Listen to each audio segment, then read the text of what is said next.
గుంటూరు జిల్లా తెనాలిలో తిరుపతి లడ్డు వివాదాన్ని నిరసిస్తూ టీడీపీ శ్రేణులు పాదయాత్ర చేపట్టారు.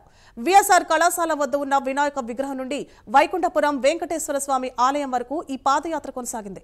స్వామికి ప్రత్యేక పూజలు జరిపారు. మాజీ సీఎం వైఎస్ జగన్ జాతి మొత్తానికి క్షమాపణ చెప్పాల్సిన అవసరం ఉందన్నారు. ఇక లడ్డు ప్రసాదం విషయంలో జగన్మోహన్ రెడ్డి చారిత్రాత్మక తప్పిదం చేశారని ఆరోపించారు. భక్తుల మనోభావాలను దెబ్బతీసిన దోషులను కఠినంగా శిక్షించాలని డిమాండ్ చేశారు.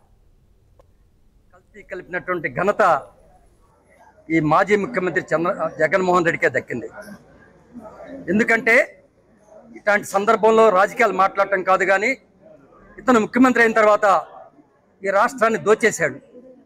పోలవరాన్ని ఆపేశాడు, అమరావతిని ఆపేశాడు.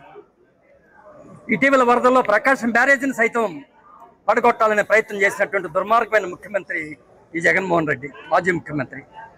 మరి తిరుపతి ప్రసాదాల్లో యావత్ భారతదేశము మరి మొక్కుకునే ఆరాధ్యమైనటువంటి వెంకటేశ్వర స్వామి సన్నిధిలో ప్రసాదాల్లో మరి లడ్డూలో కల్తీ కలిపి ఒక దుర్మార్గమైన చర్యకి మరి ఈయన కానీ వైసీపీ ప్రభుత్వం కానీ ఆనాటి మరి చైర్మన్లు కానీ ఆ రకంగా చేశారంటే చరిత్ర క్షమించదు.